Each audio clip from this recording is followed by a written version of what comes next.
میرے بھائیو، گونگٹ اللہ تعالیٰ نے کیوں پیدا کیا ہے؟ گونگٹ کا کیا فائدہ ہے؟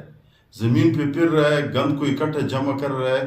اللہ تعالیٰ کی ایسی حکمت ہے، ہر چیز کی پیدا کرنے میں اللہ تعالیٰ کی حکمت ہے، اور انسان کا بڑا فائدہ ہے۔ دیکھو، سانپ پیدا کیا ہے، کس لیے پیدا کیا ہے؟ زہریلا ہوا کو کھینچتا ہے۔ بچھو اللہ تعالیٰ نے پیدا کیا ہے، زہریلا ہوا کو کھینچتا ہے۔ اسی طرح ہر جانور کی پیدائش میں انسان کے لیے فائدہ ہے۔ لیکن گونگٹ کا ایک اور زبردست حکمت ہے۔ گونگٹ موسیٰ علیہ السلام نے اللہ تعالیٰ سے عرض کیا، یا اللہ، گونگٹ کو کیوں پیدا کیا، اس کا کیا فائدہ ہے؟ تو اللہ تعالیٰ نے جواب دیا کہ اے موسیٰ علیہ السلام، یہ انسان کو سکھانے کے لیے پیدا کیا ہے۔ انسان، اللہ تعالیٰ فرماتے خلق الانسان ضعیفا، انسان بڑا کمزور ہے۔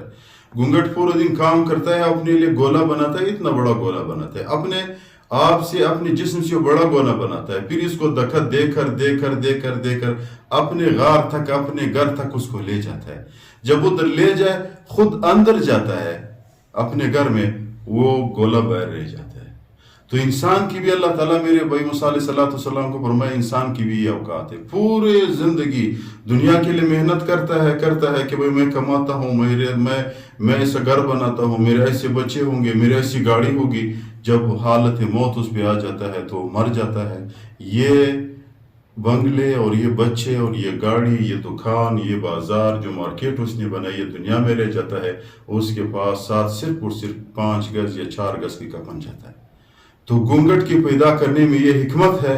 اللہ تعالیٰ انسان کو دکھا رہا ہے کہ بھائی، گونگٹ جس طرح اپنا گولا بناتا ہے، وہ ادھر زمین پہ رہ جاتا ہے، وہ اپنے گھر میں جاتا ہے، اسی طرح آپ لوگ بھی دنیا سے جاؤ گے، آپ لوگوں کو یہ دنیا کوئی فائدہ نہیں دے گا۔